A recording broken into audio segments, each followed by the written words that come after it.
Okay, so this is the second part of this interview with this gentleman on the video Iwo Jima. 36 Days of Hell, the true story. And he is having such a ball talking to you about all the nonsense things he's making up.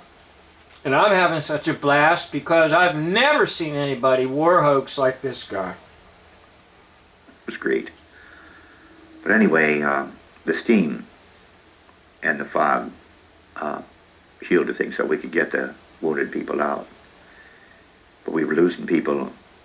We lost about 5 or 6 people, and right that time, just that one supposed attack.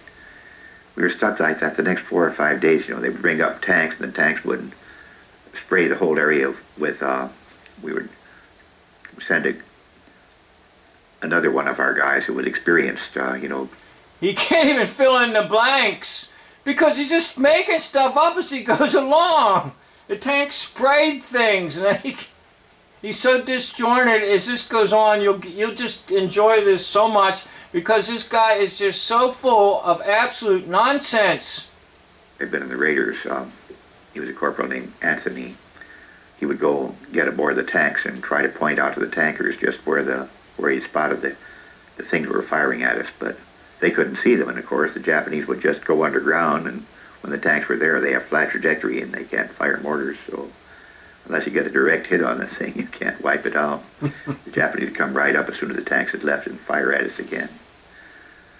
So we were stuck there for about 4 or 5 days. Everything had just sort of ground to a halt.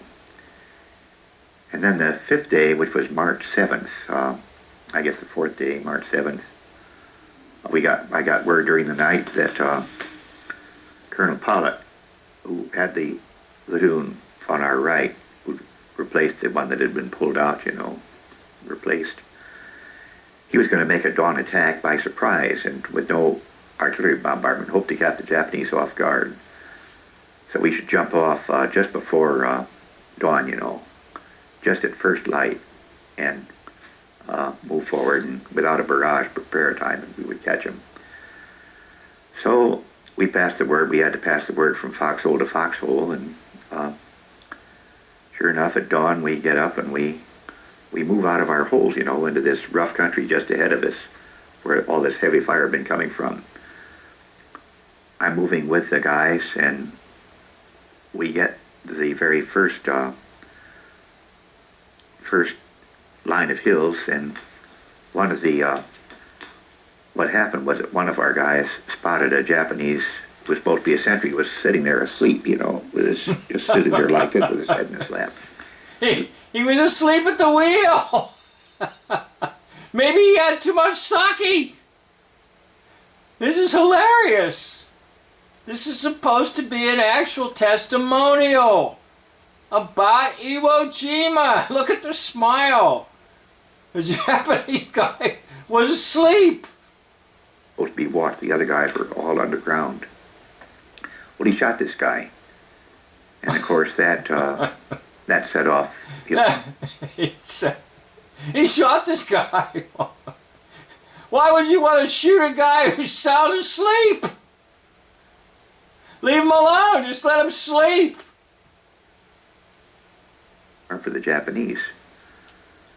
So they all come running up out of their cave, out of the...